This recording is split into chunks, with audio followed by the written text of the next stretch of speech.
Assalamualaikum warahmatullahi wabarakatuh. Alhamdulillahirabbil alamin.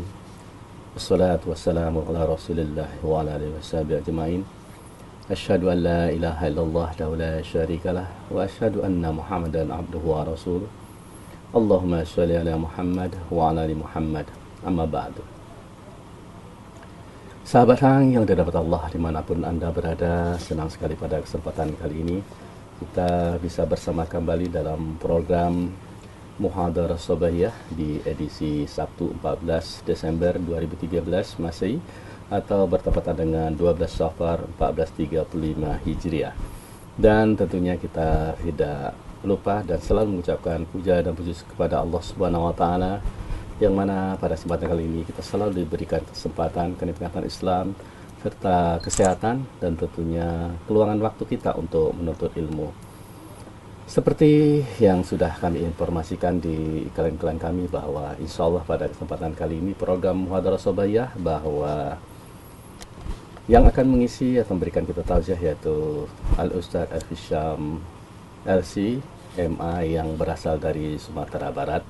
Pada beliau jazakallah khairan atas kesediaannya untuk bisa bersama kembali dalam program ini tentunya. Dan di kesempatan kali ini merupakan kesempatan yang kedua beliau datang ke Batam. Tentunya kita senang sekali ya, sebagaimana kita dengarkan nasihat-nasihat beliau selama ini baik di rekaman maupun langsung seperti yang tadi malam juga kita telah dengarkan.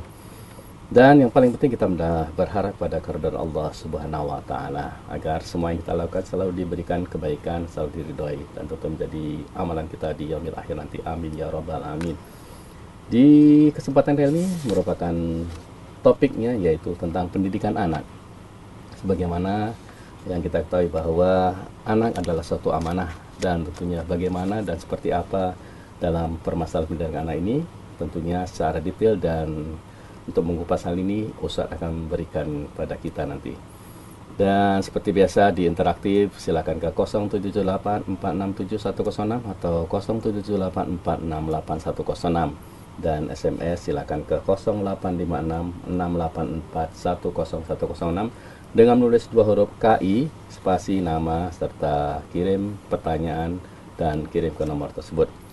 Baik, untuk tidak membuang waktu kita sapa dulu pada Ustaz. Assalamualaikum Ustaz. Waalaikumsalam warahmatullahi wabarakatuh. Fiikum barakallah. Pada kesempatan kami. Iya, sama-sama. Kesenangan bagi kita tentunya para pendengar kita bisa bersama kembali. Iya, sama-sama.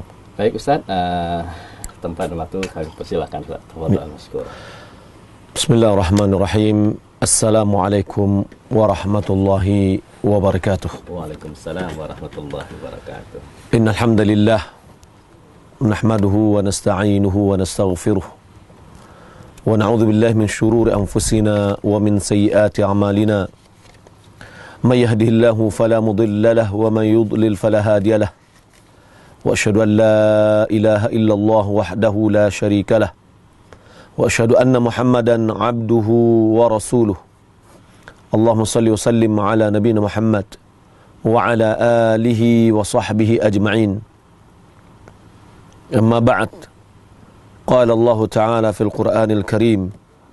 A'udzu billahi minasy syaithanir rajim. Ya ayyuhalladzina amanu qu anfusakum wa ahlikum nara. وقودها الناس والحجارة عليها ملائكة غلاظ شداد لا يعصون الله ما أمرهم ويفعلون ما يؤمرون. Kaum muslimin dan muslimat, para pecinta Radio Hang yang dimuliakan oleh Allah Subhanahu wa taala, tidak bosan-bosannya kita bersyukur kepada Allah Subhanahu wa taala atas segala nikmat dan karunia yang telah dilimpahkannya kepada kita. Nikmat kesehatan, nikmat kesempatan adalah 2 nikmat di mana banyak manusia yang tertipu dan lengah. Juga nikmat anak, keturunan yang akan bisa melanjutkan dari generasi kita. Salat dan salam semoga dianugerahkan oleh Allah Subhanahu wa taala kepada Nabi kita Muhammad sallallahu alaihi wasallam. Allahumma salli ala Muhammad wa ala ali Muhammad. Kaum muslimin dan muslimat rahimani wa rahimakumullah. Anak merupakan amanah yang Allah Subhanahu wa taala berikan kepada kita. Dan Allah Subhanahu wa taala akan meminta pertanggungjawaban terhadap amanah yang diberikan kepada kita. Rasulullah sallallahu alaihi wasallam bersabda, Innallaha sa'ilun kulla ra'in amma istar'ah hafidha dhalika am dayya'ah.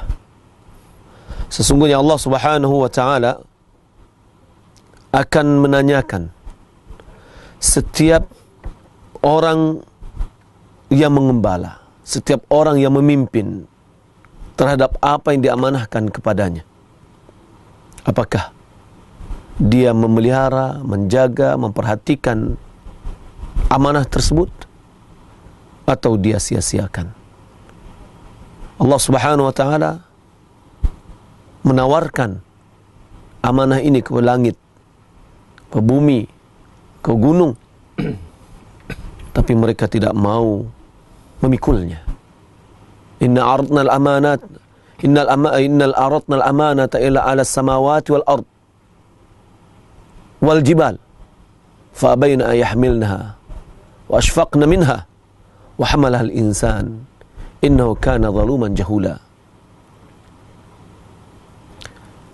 Sesungguhnya kami menawarkan kepada langit, bumi dan gunung, menawarkan amanah kepada mereka.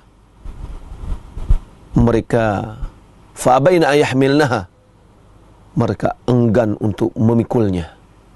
Washfaqna minha, dan mereka khawatir terhadap amanah tersebut kalau nanti tidak bisa menjalankan dengan baik. Wa hamalahal insan, lalu manusia yang memikul amanah tersebut. Innahu kana zaluman jahula, sesungguhnya dia, yakni manusia, adalah zaluman jahula, sangat banyak kezalimannya atau melakukan kezaliman dan sangat bodoh. Allah Subhanahu wa taala berfirman ini dalam surah Al-Ahzab yang menerangkan kepada kita bahwa amanah itu adalah tanggung jawab yang akan diminta pertanggungjawabannya kepada kita nanti. Rasulullah sallallahu alaihi wasallam bersabda, kullukum ra'in wa kullukum mas'ulun an ra'iyatih. Sesungguhnya kalian itu adalah pemimpin, orang yang diberikan tanggung jawab, wa huwa mas'ulun an ra'iyatih, dan dia akan diminta pertanggungjawaban terhadap apa yang dipimpinnya. Dalam hadis itu Rasulullah sallallahu alaihi wasallam mengatakan, warrajulu ra'in fi baiti ahlihi wa huwa mas'ulun an ra'iyatih. Seorang laki-laki, kepala keluarga, dia adalah pemimpin yang bertanggung jawab terhadap bait ahlihi, yakni terhadap anggota rumah tangganya. Maka dia diminta pertanggungjawabannya nanti ada hadapan Allah Subhanahu wa taala. Di antara tanggung jawab kita yang sebagaimana kita sebutkan tadi adalah anak. Sudah berapakah kita menjalankan amanah ini dengan baik? Anak merupakan investasi yang baik yang akan bisa memberikan keuntungan kepada kita sebesar-besarnya. Rasulullah sallallahu alaihi wasallam bersabda dalam hadis yang dikeluarkan oleh Imam Muslim,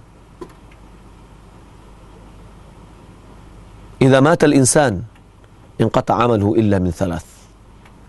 Apabila manusia itu meninggal dunia, maka terputuslah amalannya kecuali dari 3 perkara. Sadaqatin jariyah, sedekah yang mengalir, yakni wakaf. Au ilmin yuntafa'u bihi, atau ilmu yang bermanfaat. Au waladin salih yad'ulah, atau anak yang saleh yang mendoakannya. Anak yang soleh adalah investasi yang paling berharga bagi orang tua. Oleh karena itu Nabi SAW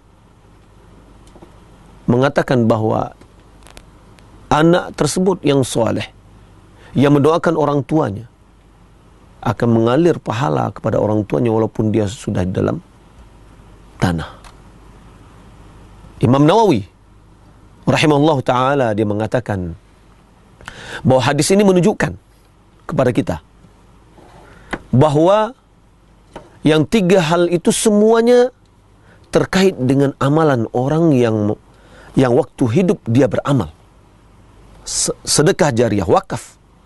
Orang yang mewakafkan sebagian dari hartanya ketika dia masih hidup, maka pahalanya tetap mengalir kepadanya. Ilmu yang bermanfaat. Ketika dia hidup, dia memberikan ilmu-ilmu yang bermanfaat kepada orang lain. Terutama yang paling bermanfaat itu adalah ilmu agama. Kita mengajarkan bagaimana orang solat, bagaimana orang berwudu, bagaimana bertauhid kepada Allah Subhanahu wa taala. Kita mengingatkan orang jangan jatuh kepada syirik, jangan jatuh membiarkan hal-hal yang baru dalam agama. Itu sangat bermanfaat. Atau doa anak yang soleh.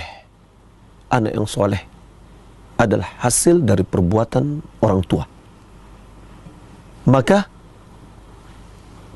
ketiga-tiga amalan ini sebenarnya adalah dari hasil perbuatan si mayat ketika dia hidup. Bukan amalan orang lain. Maka Imam Nawawi juga mengatakan, hadis ini menunjukkan kepada kita dorongan untuk menikah dengan niat untuk mendapatkan keturunan yang soleh. Kalau tidak cukup dengan satu orang, 2 orang. 3 orang istri, 4 orang istri, supaya dia mendapatkan anak yang banyak.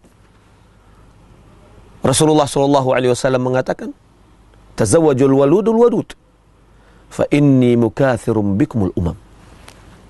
Nikailah oleh kalian wanita-wanita yang subur, wanita yang pengasih, yakni yang disukai, ya, yang menyukai suaminya juga, ya.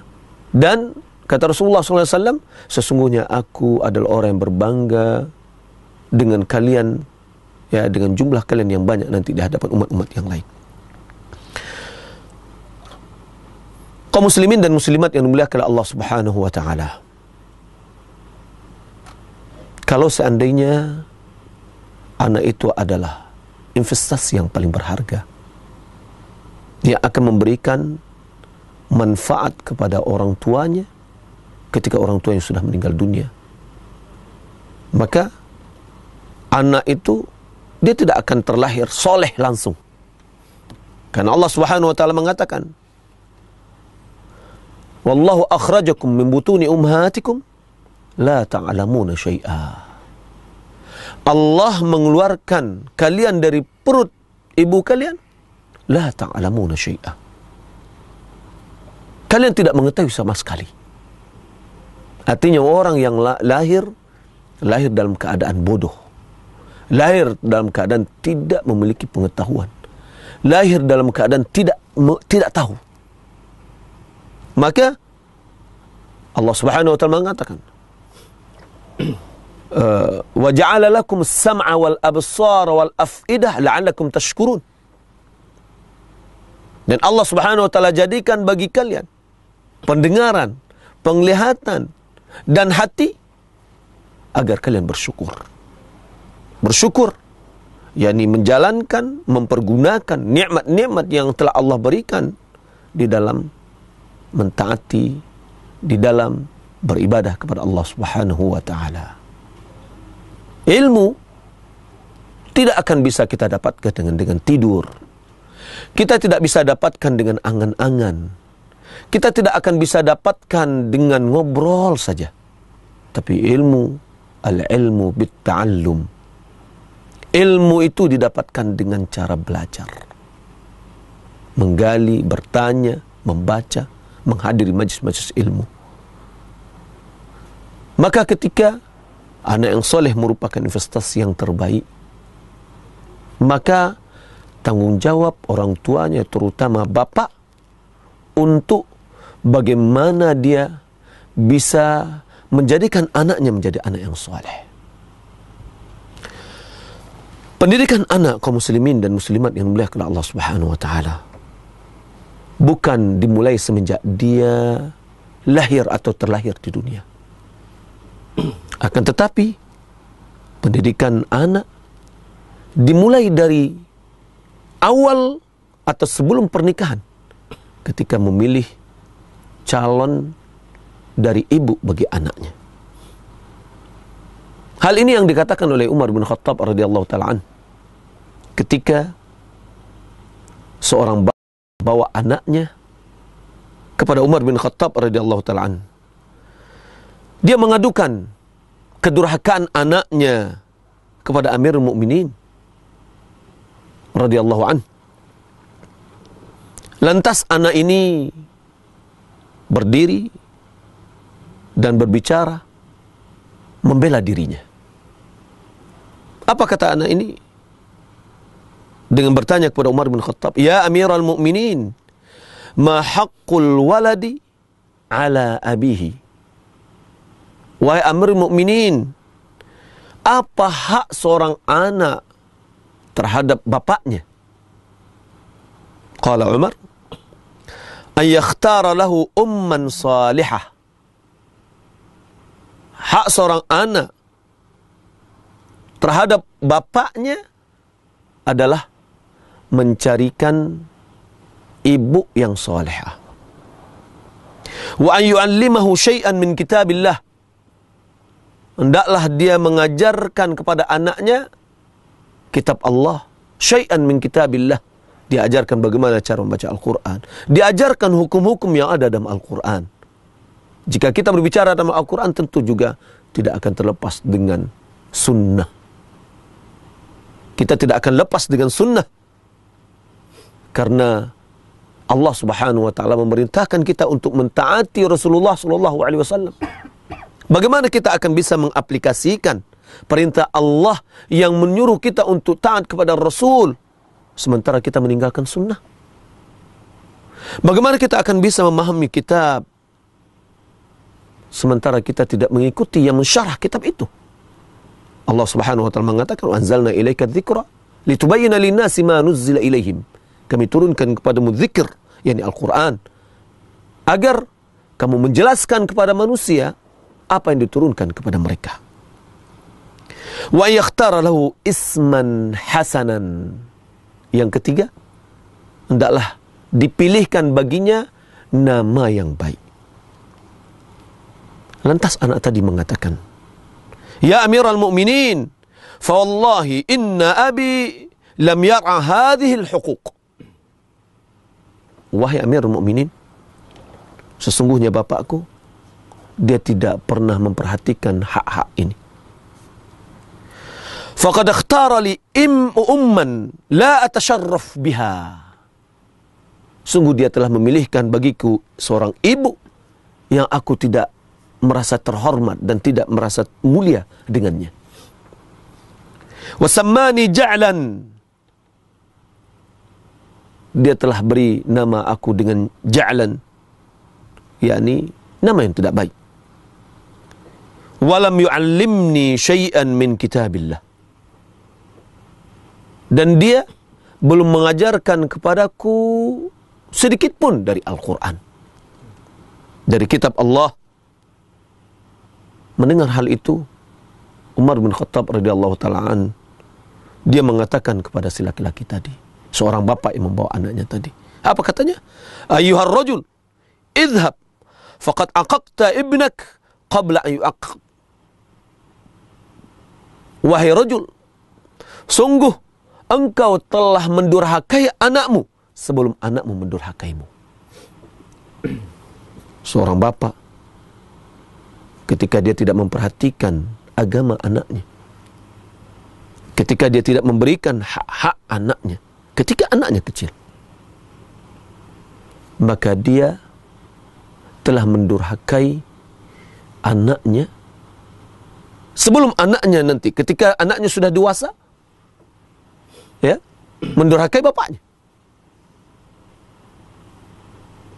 Juga hal ini bisa kita lihat di dalam firman Allah Subhanahu wa taala dalam surah Al-Isra.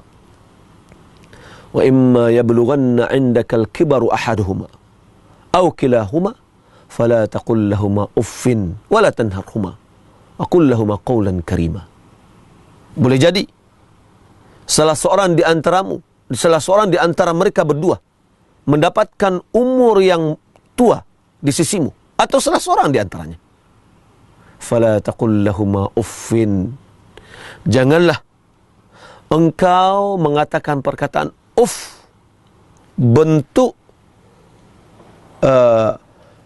rasa sempit hati yang diungkapkan oleh seorang anak kepada orang tuanya ketika dia tidak menerima apa yang diperintahkan atau apa yang disuruh oleh orang tuanya. Wala tanharhumā.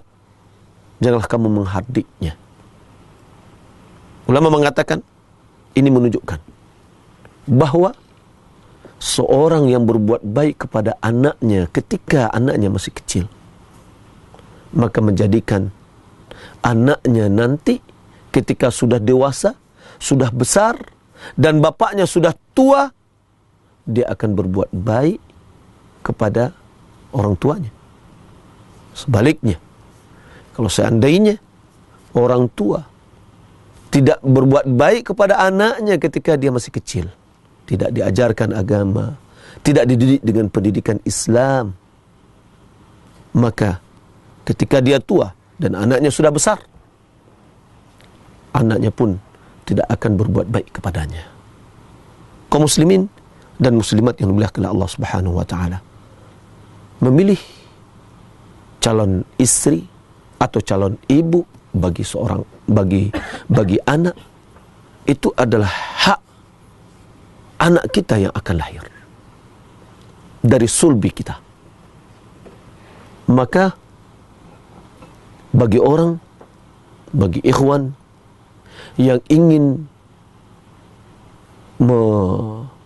menikah, ingin melanjutkan kehidupannya kepada jenjang pernikahan, maka ingat, sebelum Anda menikah, Anda harus menunaikan hak calon anak Anda. Dengan apa? Dengan cara mencari calon istri bagi Anda dan mencari calon ibu bagi anak-anak Anda. Bagaimana kalau seandainya sudah terlanjur, sudah menikah, sudah punya anak, dan baru sekarang mengetahui, tahu-taunya istri kita jauh dari akhlak agama yang baik, jauh ilmunya dari agama yang benar. Disinilah peranan seorang kepala rumah tangga, pemimpin, imam di dalam keluarganya adalah tanggung jawabnya untuk memberikan pendidikan kepada keluarganya. Ya ayyuhalladzina amanu qu anfusakum wa ahlikum nara. Hai orang-orang beriman, jagalah dirimu dan keluargamu dari api neraka. Kepala keluarga, dia mendidik anaknya, mendidik istrinya kepada yang lebih baik. Dia ajarkan istrinya, diberikan kalau seandainya dia sibuk dan ilmunya juga kurang, dia berikan fasilitas kepada istrinya untuk bisa menambah ilmu. Merupakan nikmat Allah Subhanahu wa taala yang kita rasakan pada saat ini. Allah Subhanahu wa taala mudahkan nikmat-nikmat yang banyak. Boleh jadi sekarang tidak ada hujjah, tidak ada argumen, tidak ada alasan bagi seseorang mengatakan saya tidak tahu. Internet ada. Bagi Anda yang ingin mencari kebenaran, maka itu adalah fasilitasnya. Walaupun mungkin orang akan melihat banyak negatifnya atau mencari negatif pun akan ada di dalam internet itu, akan tetapi kita memakainya untuk apa? Kita akan bisa melihat makalah-makalah ditulis oleh orang-orang yang kompeten di dalam masalah agama ini, yang bisa kita ikuti, yang bisa kita dengar, yang bisa kita baca, yang bisa kita pahami. Radio, alhamdulillah ada. Saatnya kita membuka telinga kita, membuka hati kita. Telinga untuk mendengar, hati untuk memahami, akal untuk memikirkan. Kita diberikan akal oleh Allah Subhanahu wa taala, memberikan bandingan. Mana yang benar, mana yang salah. Tentu kita harus memiliki patokan. Apa itu? Harus ada dalil. Kita sebagai kaum muslimin yang mengatakan Al-Quran dan Sunnah merupakan pegangan kita, sudahkah kita mengikutinya? Apapun perkataan dan siapapun yang berkata, dia harus dikembalikan kepada Al-Quran dan Sunnah. Imam Syafi'i sendiri, dia mengatakan, jika kalian mendapatkan perkataanku menyelisih atau berbeda dengan Sunnah, buang perkataanku jauh-jauh, ambillah Sunnah itu. Kaum muslimin dan muslimat yang dimuliakan Allah Subhanahu wa taala, pendidikan anak diawali dengan mencari calon dari ibu si anak. Ketika kita kuliah di Madinah dahulu, seorang dosen di dalam pendidikan, dia mengatakan bahwa pada satu tahun dari masa dia mengajar, ada seorang mahasiswa yang datang yang berasal dari Afrika. Dia mengatakan, "Ya Syekh, saya pagi tadi mendapat telepon dari istri saya bahwa istri saya telah melahirkan anak. Tolong jelaskan kepada saya apa-apa saja pendidikan anak yang harus saya lalui." Apa kata Syekh? "Maaf, Anda telah terlambat." Mahasiswa ini mengatakan lagi, "Bagaimana terlambat? Anak saya baru lahir kok. Kok bisa dikatakan terlambat?" Kata Syekh, pendidikan anak diawali dengan memilih ibunya. Kemudian pendidikan anak juga bisa kita arahkan ketika sebelum, ya, dan ini sangat penting, kaum muslimin dan muslimat, sangat penting ini, yakni ketika seorang ingin melampiaskan syahwatnya dengan halal kepada istrinya yang tercinta, jangan lupa untuk membaca doa. Karena Nabi SAW mengatakan, apabila seorang mendatangi istrinya lalu dia mengatakan Bismillah, Allahumma jannibna syaitan wa jannib syaitana ma razaqtana. Ya Allah, dengan nama Allah, ya Allah, jauhkanlah kami dari syaitan, ya, dan jauhkanlah syaitan dari apa yang telah engkau rezekikan. Kata Rasulullah SAW, apabila ditakdirkan di dalam hubungannya itu pembuahan, la yadurruhu syaitanu abada, syaitan tidak akan bisa mengganggu anak itu. Ini juga adalah dalam bagian pendidikan. Bagaimana kita berusaha melakukan tindakan preventif terhadap anak kita dengan cara melaksanakan atau membaca doa ketika kita ingin berhubungan badan dengan istri kita. Karena Rasulullah SAW, as-sadiqul masduq, orang yang jujur dan orang yang dibenarkan, orang yang dipercayakan dipercayai perkataannya. Beliau mengatakan, jika ditakdirkan dalam hubungannya itu yang telah dia berdoa sebelumnya, mendapatkan anak, maka syaitan tidak akan bisa mengganggunya sama sekali. Maka kita lihat ketika ada anak yang nakal, yang membangkang, apa kata orang? Orang tuanya tidak membaca bismillah kodoh. Ya, ini orang tuanya yang tidak baca bismillah ketika dia berhubungan badan, gitulah. Ya. Nah, ini adalah bagian dari pendidikan anak yang perlu kita perhatikan. Kemudian selama hamil, selama anak dalam kandungan ibunya, hendaklah juga diperhatikan di dalam tindakan preventif untuk pendidikan anak. Apa itu? Memakan makanan-makanan yang halal, dari harta yang halal, agar anak tadi tumbuh dari harta yang halal. Kemudian hendaklah ibunya lebih mendekatkan dirinya kepada Allah. Hendaklah banyak membaca Al-Quran. Kalau bisa dia memperdengarkan kepada anak-anaknya yang masih dalam kandungannya, ya, bacaan-bacaan Al-Quran. Sangat aneh kalau seandainya kita yang mengaji dengan Al-Quran dan Sunnah mengatakan kepada orang lain, mengatakan kepada kita bahwa kita anti Al-Quran, anti membaca Al-Quran. Subhanallah, hadza buhtanun azim. Ini adalah tuduhan yang besar. Kita disuruh untuk membaca Al-Quran dan mengamalkan Al-Quran. Maka kalau seandainya di dalam pendidikan Barat mereka mengatakan bahwa anak yang dalam kandungannya untuk merangsang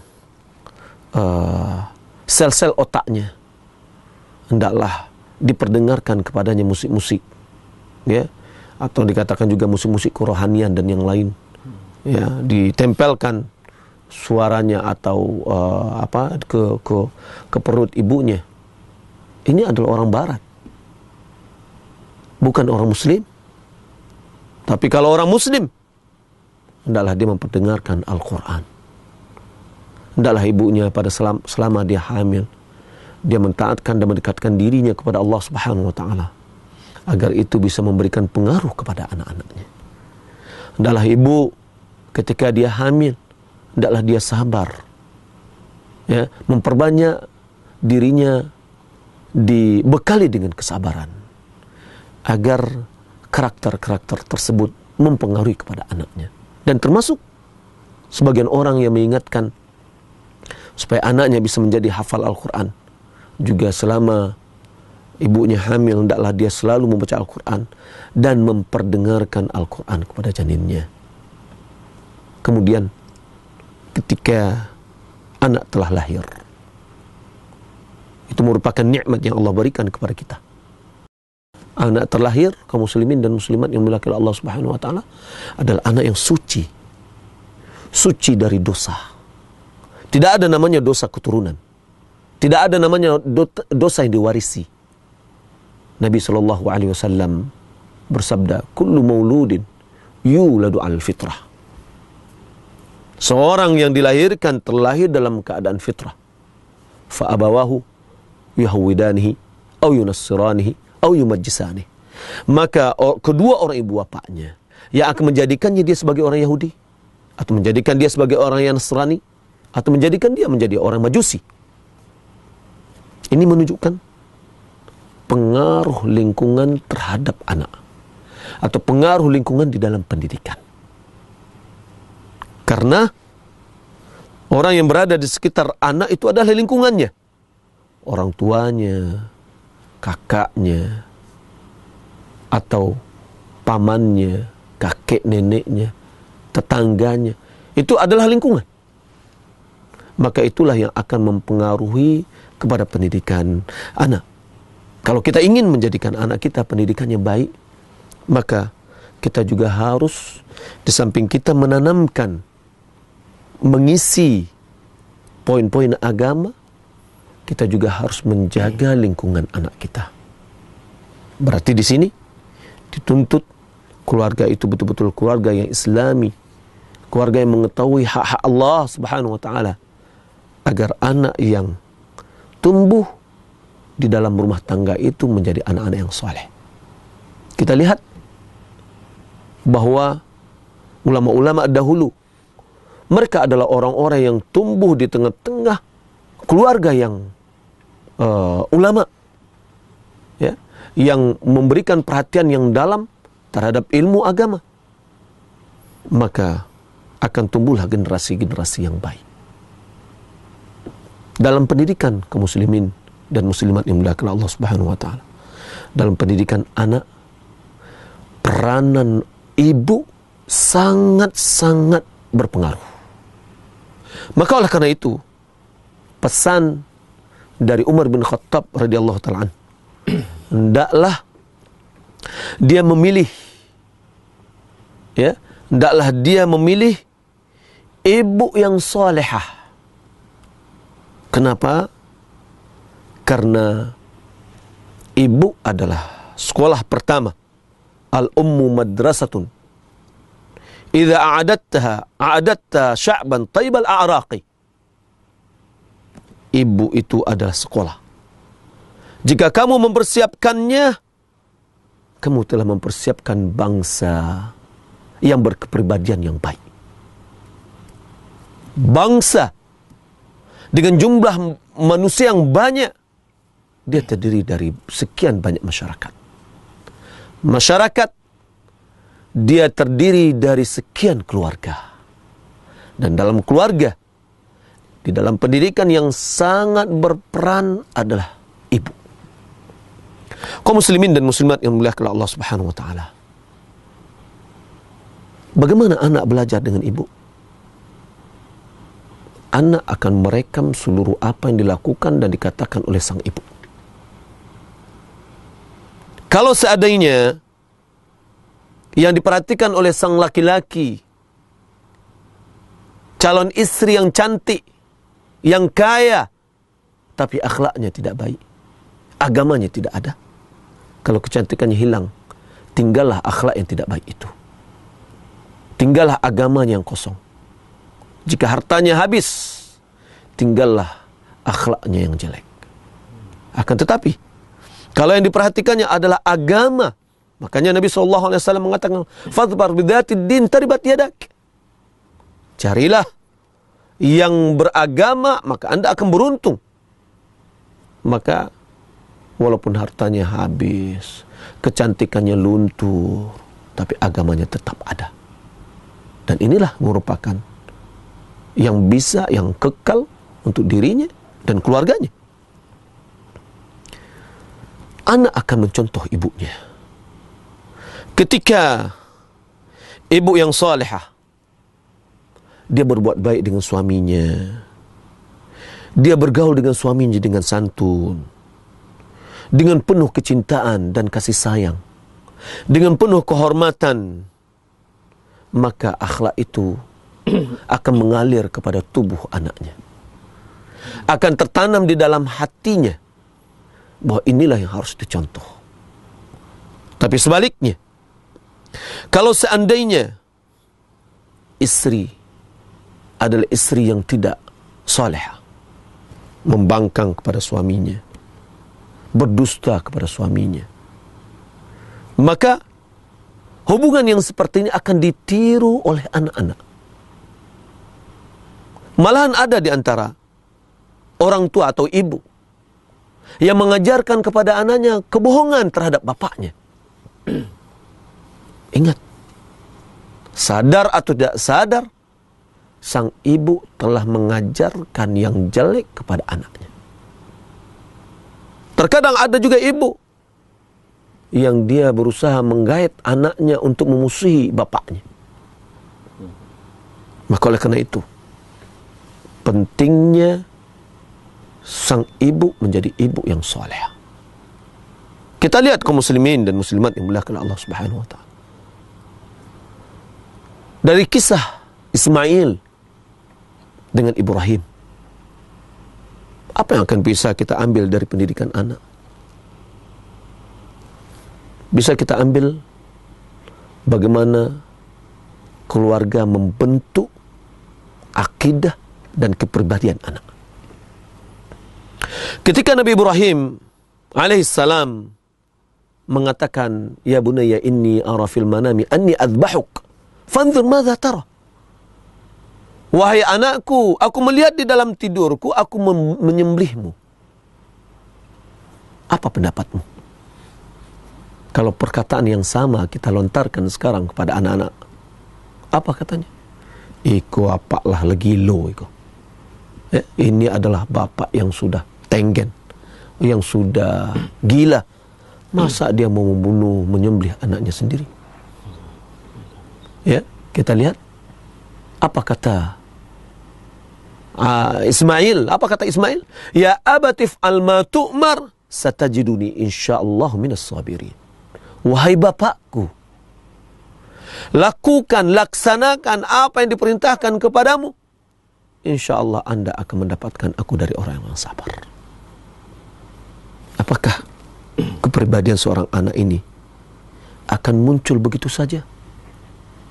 Atau dihasilkan oleh anak-anak yang suka main game? Atau dihasilkan kepribadian seperti ini dari pergaulan geng, pergaulan luar, pergaulan pergaulan di pasar? Ataukah itu didapatkannya dari pergaulan internet yang dia selalu melihat dengan tempat-tempat yang tidak baik, gambar-gambar yang tidak senonoh? Ataukah itu akan didapatkannya dari anak yang gemar menonton sinetron-sinetron yang kurang mendidik? Atau anak itu, atau kepribadian anak itu terlahir dari keluarga yang baik, dari ibu yang baik? Bagaimana ibu itu? Ya. Bagaimana ibu itu? Coba kita lihat Bunda Hajar. Bagaimana akhlaknya, bagaimana akidahnya? Hal ini akan bisa kita lihat ketika Nabi Ibrahim diperintahkan oleh Allah Subhanahu wa taala untuk menghantarkan Hajar dengan anaknya yang masih kecil, masih bayi, diletakkan di padang yang tandus di dekat Ka'bah, yang tidak ada manusia dan tidak ada tumbuh-tumbuhan dan tidak ada air. Ditinggalkan.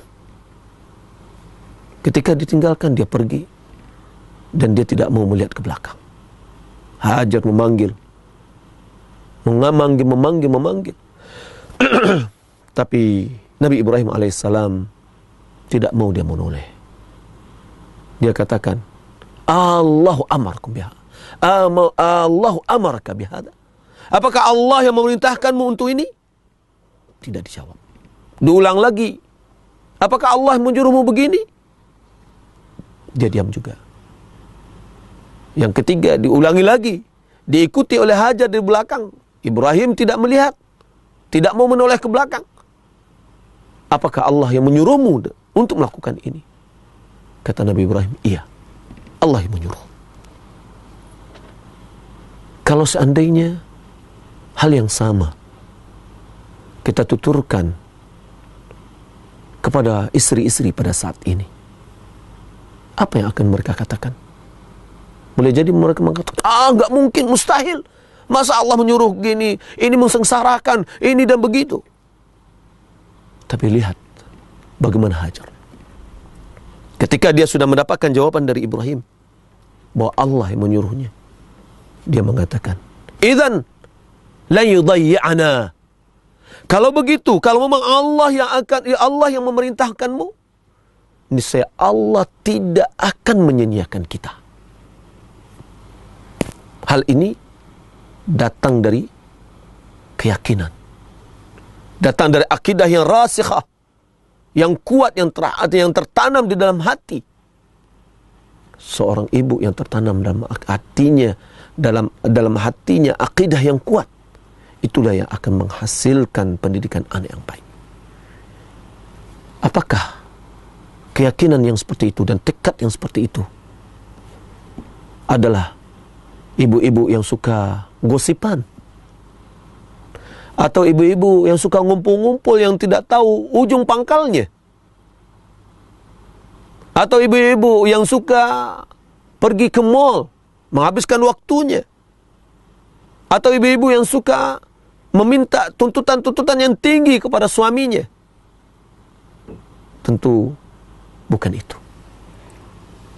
Adalah ibu yang berilmu, yang memahami bagaimana agama yang sebenarnya. Maka di sini kaum muslimin dan muslimat yang dimuliakan Allah Subhanahu wa taala, peran penting yang dipegang, yang dimainkan oleh seorang ibu. Coba kita lihat bagaimana ulama-ulama besar yang mempengaruhi dunia, mereka adalah orang-orang yang terlahir dalam kondisi yatim, yang mengarahkan mereka adalah ibunya. Kita lihat Imam Ahmad, dia adalah sebelumnya Imam Syafi'i. Dia dilahirkan di Gaza dalam kondisi yatim. Maka ibunya lah yang mengarahkan pendidikan anaknya, sehingga anaknya menjadi ulama besar. Begitu juga dengan Imam Ahmad. Begitu juga dengan Imam Bukhari. Mereka adalah orang-orang yang waktu kecil mereka adalah anak yatim. Ibunya yang memiliki peranan penting di dalam pendidikan anak-anak. Maka karena itu, para ibu, kita mengimbau, ini adalah tanggung jawab kita di dalam mendidik anak kita. Tentu peranan yang terpenting di atas itu adalah kepala keluarga, si bapak. Aneh kalau seandainya ada bapak yang menghalangi istrinya untuk datang pengajian. Aneh kalau seorang bapak melarang atau menghambat anak-anaknya untuk mempelajari agama sesuai dengan Al-Quran dan Sunnah. Ini sangat aneh. Mau jadikan apa anaknya? Apakah anaknya mau dijadikan sebagai orang-orang yang mengikuti pendapat-pendapat orang-orang kufar, orang-orang barat? Atau ingin menjadikan anaknya menjadi anak yang soleh, yang akan berbakti kepada dia sendiri, yang akan bermanfaat kepadanya ketika dia sudah meninggal dunia. Kaum muslimin dan muslimat yang dimuliakan Allah Subhanahu wa taala. Jadi pendidikan anak, kalau kita lihat, memiliki peranan penting, yakni dalam keluarga. Dan keluarga yang sangat berperan di dalam pendidikan anak adalah ibu. Maka oleh karena itu, bagi seorang kepala rumah tangga, hendaklah dia berusaha untuk mengarahkan pendidikan keluarganya kepada pendidikan agama, sehingga bisa menjadikan generasinya adalah generasi-generasi yang tahu dengan agama, menjadi generasi yang soleh. Kalau seandainya mau masukkan anaknya ke dalam pondok pesantren, sangat tidak merugi. Sangat tidak merugi. Jangan khawatir kaum muslimin dan muslimat yang dimuliakan Allah Subhanahu wa taala. Kalau anak kita masukkan ke pondok pesantren, dia menghafal Al-Quran, lalu kita mempertanyakan nanti dengan apa dia makan, dia tidak punya dapat pekerjaan. Ya subhanallah. Hasan Al-Basri rahimahullah ta'ala, dia mengatakan, qara'tu fil Qur'ani, qara'tu tis'ina mawdi'an fil Qur'an anna Allah qaddar al-arzaq wa dhamanaha li khalqihi. Kata Hasan Al-Basri, saya membaca di 90 tempat di dalam Al-Quran bahwasanya Allah telah mentakdirkan rezeki dan telah menggaransinya dan telah menjaminnya untuk makhluknya. 90 tempat. Wa qara'tu fi mawdi'in wahidin asy-syaitanu ya'idukumul faqr. Aku membaca pada satu tempat saja di dalam Al-Quran bahwa Allah Subhanahu wa taala berfirman, asy-syaitanu ya'idukumul faqr. Syaitan menakut-nakuti kalian terhadap kefakiran. Jangan lakukan gini, nanti kamu fakir. Jangan bersedekah, kamu nanti jadi miskin. Jangan kamu sekolahkan ke pondok pesantren anakmu, dengan apa dia makan nanti? Lalu kata Hasan Al-Basri, وَشَكَكْنَا فِي قَوْلِ الصَّادِقِ فِي 90 مَوْضِعًا. Kita ragu dalam firman Allah yang maha benar pada 9 tempat. وَصَدَّقْنَا قَوْلَ الْكَاذِبِ فِي مَوْضِعٍ وَاحِدٍ. Dan kita mempercayai perkataan pembohong, yakni syaitan, yang hanya mengucapkan satu tempat. Maka oleh karena itu kaum muslimin dan muslimat yang mulia Allah Subhanahu wa taala, jangan kita ragu. Jangan kita ragu dengan rezeki. Karena rezeki telah ditetapkan oleh Allah Subhanahu wa taala dan Allah telah perintahkan malaikat untuk mencatat salah satu di antaranya adalah rezeki ketika janin berumur 4 bulan di dalam kandungan ibunya. Maka apa yang kita lalui, apa yang akan kita dapatkan, itu tidak akan keluar dari apa yang telah dituliskan oleh Allah Subhanahu wa taala di Lauhul Mahfuz. Dia tidak akan keluar dari apa yang telah dituliskan oleh malaikat ketika anak atau ketika kita di dalam kandungan ibu kita berumur 4 bulan. Maka oleh karena itu, pendidikan anak hendaklah kita arahkan kepada pendidikan agama yang benar, dan itulah yang akan menjadikan anak kita menjadi anak yang soleh insyaallah taala. Mudah-mudahan apa yang kita sampaikan ini bermanfaat bagi kita semua, terutama bagi saya sendiri dan bagi para pendengar Radio Hang yang dimuliakan Allah Subhanahu wa taala, agar Allah Subhanahu wa taala jadikan anak-anak kita menjadi anak-anak yang soleh, yang menjadikan anak-anak kita menjadi anak-anak yang investasi yang hakiki, yang sebenarnya bagi kita ketika manusia berpacu-pacu untuk mendapatkan investasi dunianya yang banyak dengan tanah, dengan properti dan dengan tabungan yang lain, ya, sementara dia lupa dengan kondisinya di akhirat. Maka yang paling beruntung ada seorang orang tua yang memiliki anak yang banyak, yang semuanya adalah soleh. Merugi jika hanya memiliki 2 atau 3 anak dan alhamdulillah semuanya adalah soleh. Amat merugi jika dibandingkan dengan orang yang memiliki anak yang 10 semuanya adalah soleh. Jika kita memiliki anak, adalah tanggung jawab kita untuk mengarahkan pendidikan mereka kepada pendidikan agama. Mudah-mudahan bermanfaat. Wassallallahu ala Muhammad wa ala alihi wa sahbihi ajma'in. Jazakallah wa barakallahu fiik. Pada Ustaz Al-Fisam telah memberikan kajian di Muhadharah Sobaya kali ini. Sebagian kita tahu bahwa masalah pendidikan anak merupakan sejak dini kita lakukan, bahkan sebelum kita menikah, bagaimana kita mencarikan pasangan sebagai suami yang soleh maupun istri yang solehah. Baik sahabat Hang, untuk lebih detail atau mengkumpasnya silakan nanti ke 468106 atau 46710 atau SMS ke 0856 684 10106 dengan menulis 2 huruf KI spasi nama dan pertanyaan lalu kirim ke nomor tersebut. Pertama, ketika kita menghadapi anak yang nakal, tidak ada anjuran dari agama kita untuk kita solat dulu 2 rakaat baru kita menasihati anak kita. Tidak ada. Akan tetapi yang perlu kita lakukan adalah perbanyak doa kepada Allah Subhanahu wa taala. Ini juga bagian dari pendidikan anak. Kita berdoa kepada Allah Subhanahu wa taala agar anak kita ini dijadikan oleh Allah Subhanahu wa taala menjadi anak-anak yang soleh. Rabbana hab lana min azwajina wa dzurriyyatina qurrata a'yun waj'alna lil muttaqina imama. Kita memohon kepada Allah Subhanahu wa taala agar anak kita menjadi anak-anak yang soleh. Di samping itu, kita harus menasihati anak-anak kita dengan baik. Perlu kita ketahui Bapak Ibu yang dimuliakan Allah Subhanahu wa taala, anak-anak itu memiliki karakter-karakter yang berbeda. Anak kita 3, 4, 5 orang pasti satu sama lainnya memiliki karakter berbeda, sifat yang berbeda, cara untuk menasihati pun berbeda. Maka merupakan hikmah kita memposisikan sesuatu pada posisinya.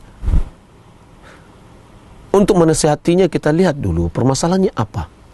Dan tentu tidak boleh kita emosi, karena emosi akan menghilang atau menutup pemikiran kita untuk bisa menasihati anak kita dengan baik. Jadi intinya tadi pertanyaan, tidak ada anjuran kita untuk dianjurkan kita untuk solat 2 rakaat sebelum menasihati anak. Tetapi selalu kita berdoa, doa orang tua untuk anaknya adalah dikabulkan. Kenapa kita tidak pakai senjata yang ampuh ini di dalam kita mendidik anak kita, yakni berdoa saban hari, setiap saat. Tidak akan merugi kita, tidak akan mati kita kalau kita sering berdoa. Wallahu ta'ala a'lam. Barakallahu fiik, sahabat Hang. Kita akan terima penelpon berikutnya sebelum kita membacakan SMS. Assalamualaikum. Assalamualaikum. Waalaikumsalam Maaf warahmatullahi Ibu, bisa volume radionya dikecilkan. Iya, dengan siapa di mana Ibu? Iya, silakan Ibu. Waalaikumsalam warahmatullahi wabarakatuh. Iya.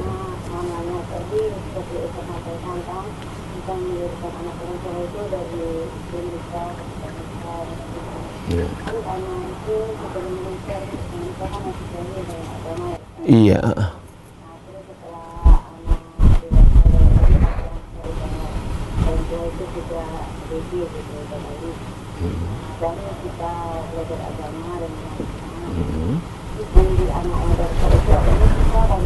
Iya, Bu. Iya, Bu. Iya, Bu. Iya. Iya, Bu. Iya.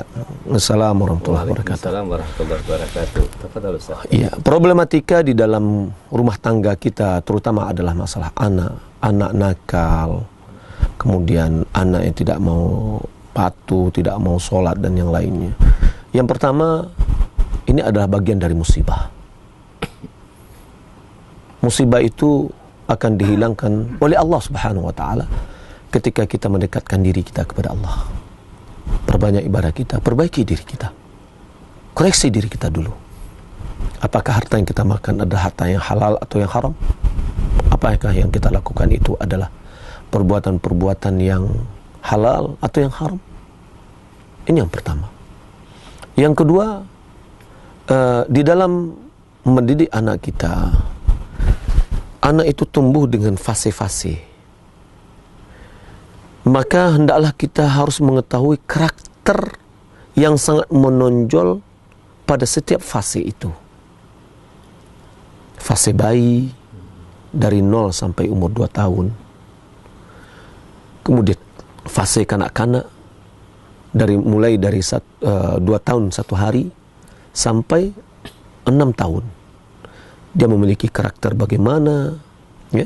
Kemudian fase mumayyiz mulai dari 6 tahun di atas, ya, sampai umur 12 tahun atau 11 tahun.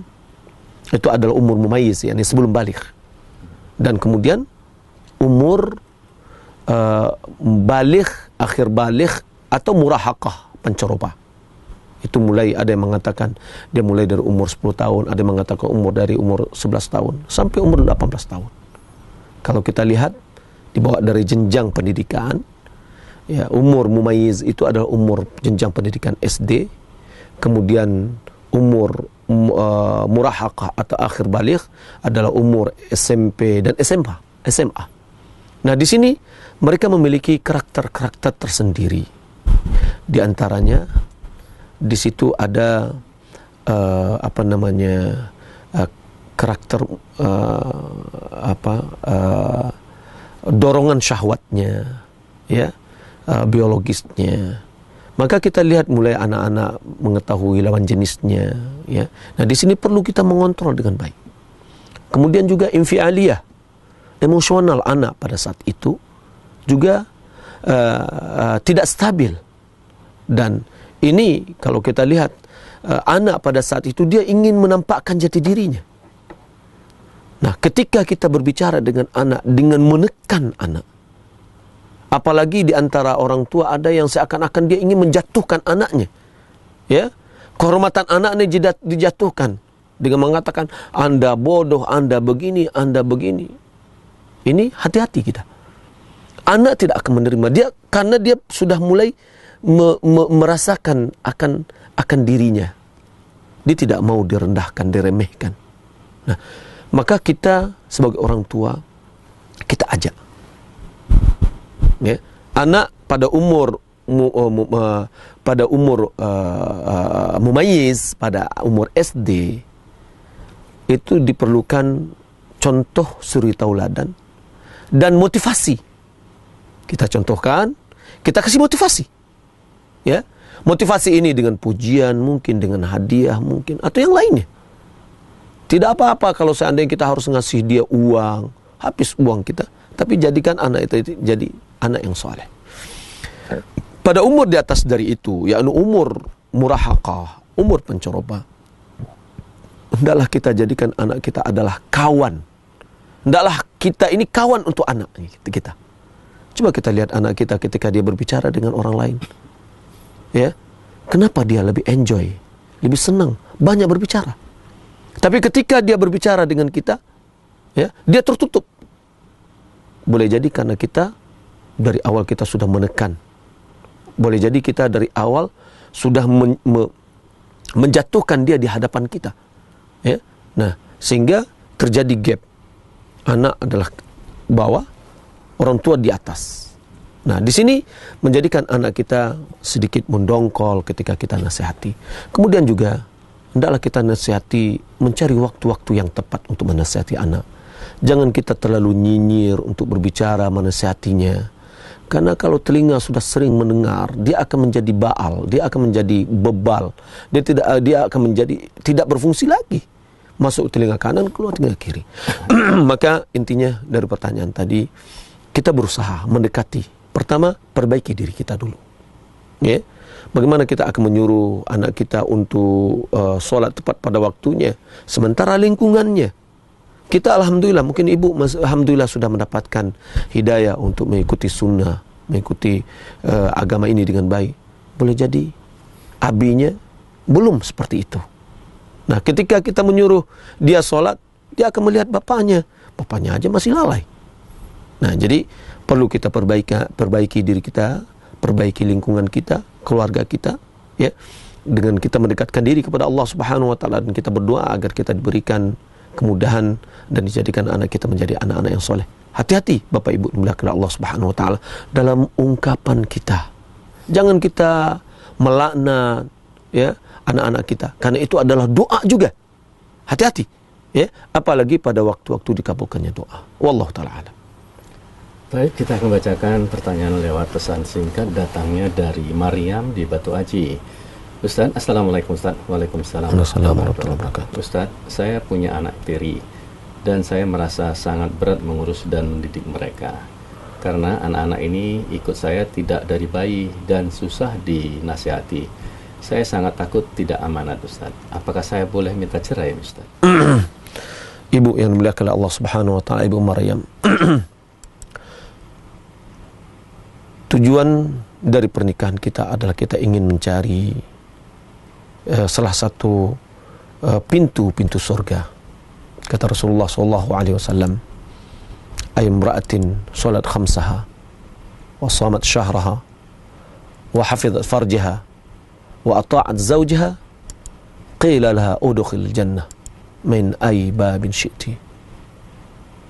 Kata Nabi SAW, wanita manapun juga yang telah solat 5 waktu, puasa pada bulannya, yakni bulan Ramadan, menjaga kemaluannya dan mentaati suaminya, maka dikatakan kepadanya, masuklah ke dalam surga dari pintu manapun juga yang kita inginkan. Mendidik anak, yaitu adalah anak tiri, anak bawaan dari suami kita. Mendidiknya bagian kita berbakti kepada suami kita.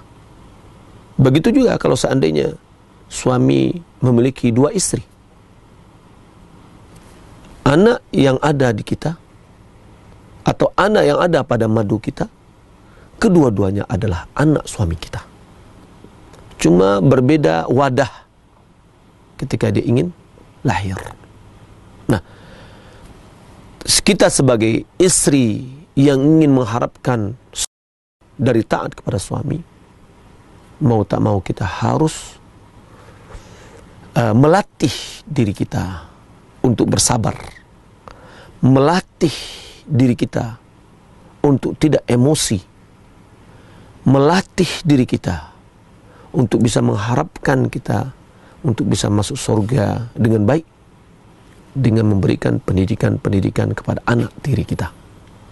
Ya, anak tiri kita adalah anak suami kita, dan itu adalah bagian dari tanggung jawab kita. Kata Rasulullah SAW mengatakan, al-mar'atu ra'iyatun fi baiti zawjiha wa hiya mas'ulatun an ra'iyatiha.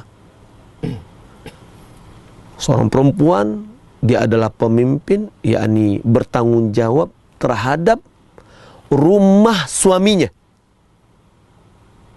Rumah suami terhadap anak-anak, baik anak-anak itu terlahir dari rahim dia atau tidak, tetapi dia adalah di dalam rumah suaminya.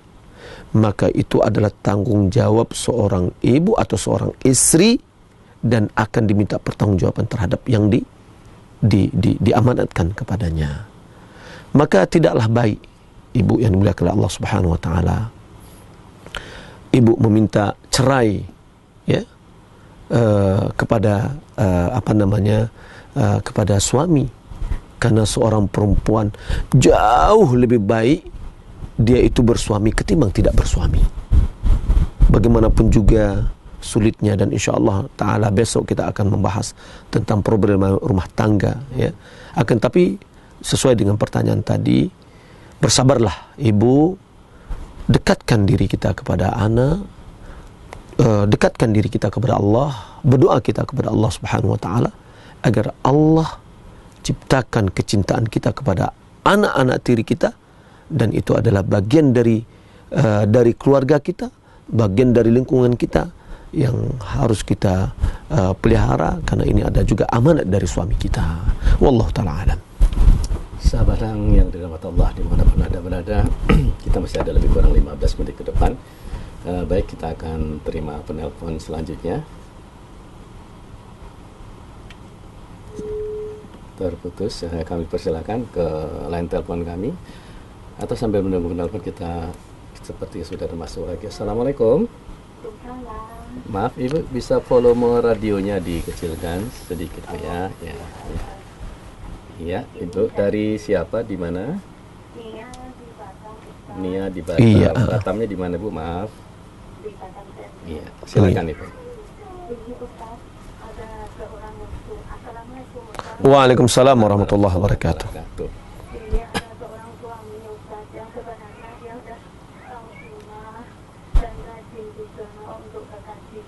Iya. Tapi untuk pergi berangkat sholat berjamaah di masjid, kenapa dia itu tak pernah tahu, Ustaz?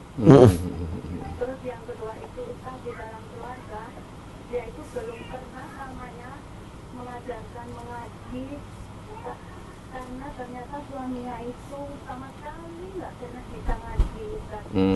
Sama istrinya itu udah diajarin, tapi dia nggak mau.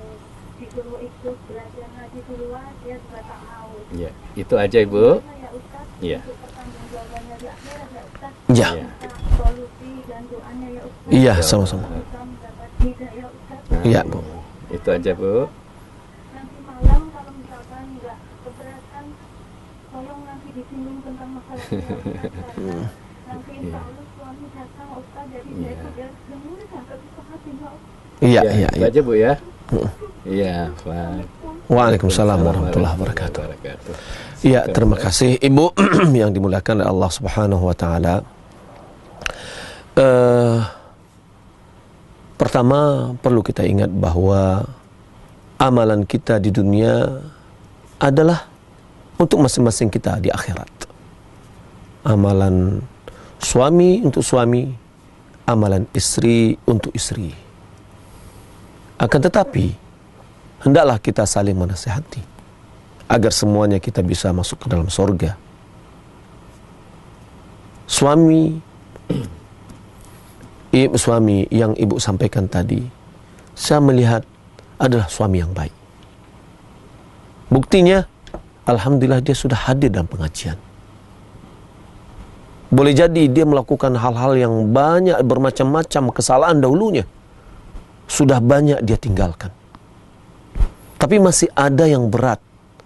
Seperti tadi, dia belum bisa menghadiri sholat berjamaah. Atau suami belum bisa membaca Al-Quran. Ya. Nah, maka hal ini perlu kita berikan motivasi, dorongan, ya. Boleh jadi di dalam lingkungan kawan-kawannya, ibu bisa menasihati suami melalui kawan-kawannya dengan cara yang baik. Dan kemudian ketika kita berbicara, ibu, seorang istri berbicara dengan suami, hendaklah perlu dengan penuh adab. Hendaklah kita berbicara dengan orang yang kita berharapkan dia betul-betul bisa memahami apa yang kita ucapkan. Sebab di dalam pembicaraan rumah tangga sering adanya unsur emosional yang muncul. Ya. Sering adanya emosional. Sang istri terlalu emosional berbicara dengan suaminya, ya. Ketika dia melihat suaminya keliru menurut pandangan dia, sehingga dia menggebu-gebu berbicara, kadang-kadang kata-katanya yang keliru. Nah, ini perlu diperbaiki. Di samping itu kita tetap berdoa kepada Allah Subhanahu wa taala agar suami kita yang masih malas, khususnya solat berjamaah, ya. Kalau dibandingkan dari suami yang dulunya mungkin dia tidak pernah solat atau kurang-kurang solatnya, sekarang dia sudah rutin solat, ini ada peningkatan yang baik.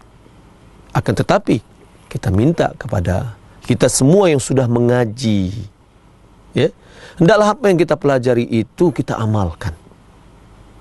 Solat 5 waktu, berapa pahala yang akan kita dapatkan ketika kita ingin datang ke masjid.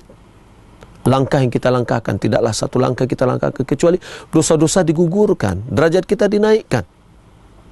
Maka mudah-mudahan suami yang disebutkan tadi, ya, mudah-mudahan Allah Subhanahu wa taala bukakan hatinya untuk bisa menerima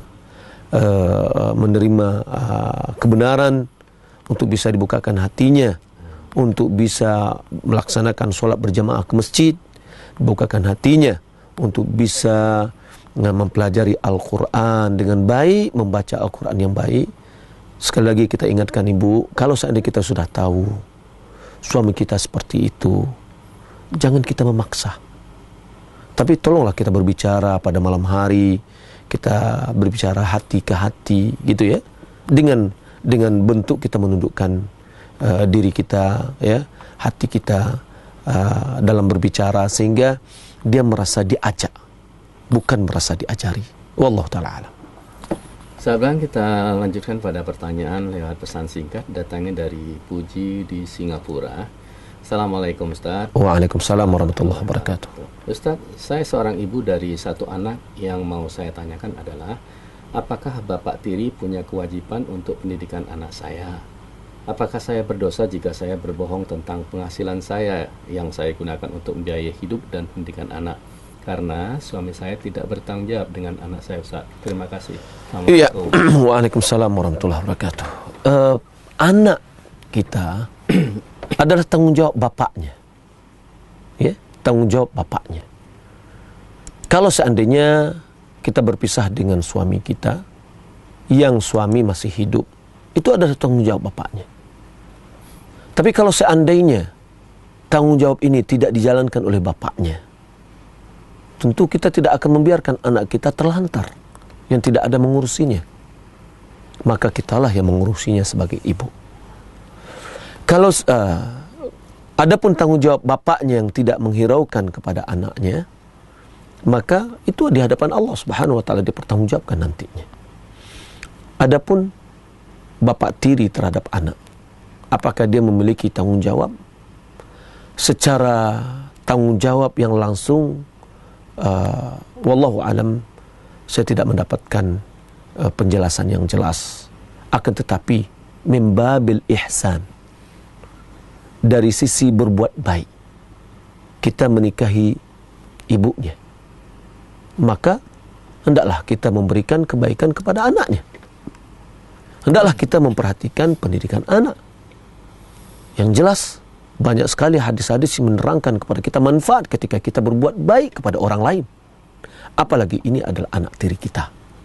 Ya? Dia akan merasa nyaman Dan malahan mungkin boleh jadi dia akan merasakan kita ini seperti orang tuanya sendiri, bapaknya sendiri.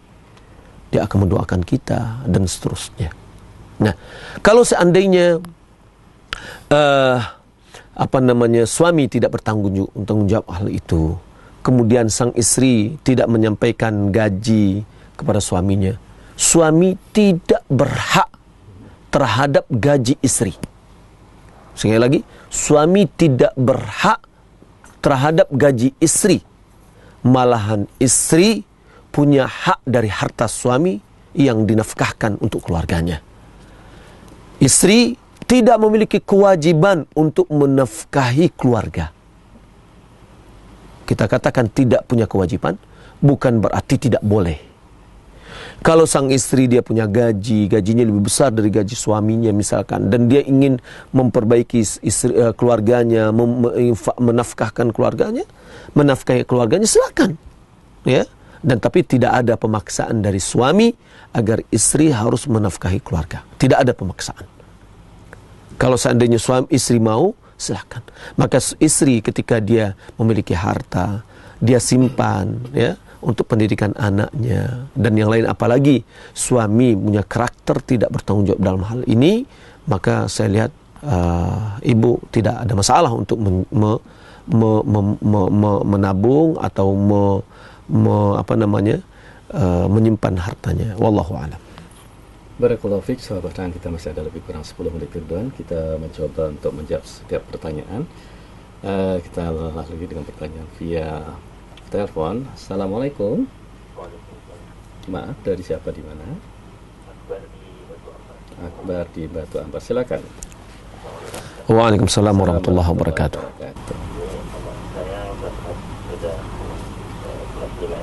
Iya, Pak. Iya, Pak.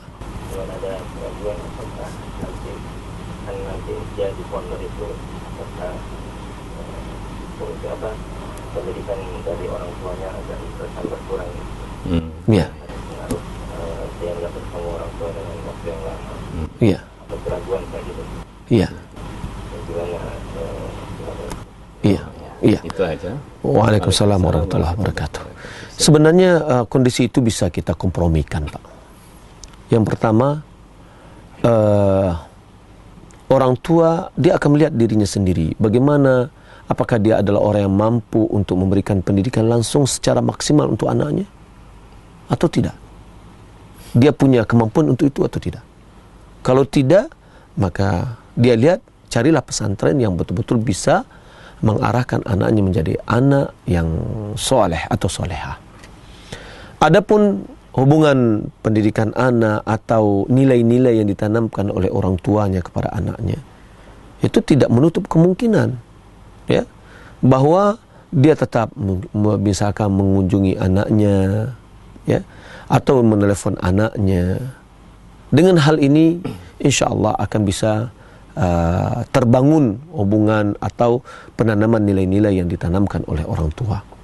Nah, ketika kita memilihkan anak kita pondok pesantren, sementara tanggung jawab orang tua dipindahkan kepada pondok pesantren di dalam pendidikan anak. Nah, ini bukan berarti kita tidak pernah mendidik anak, tidak. Kita menafkahinya, ya, kita membiayai pendidikannya. Itu ada berarti kita juga adalah mendidik anak kita menjadi anak yang soleh. Wallahu a'lam. Kami akan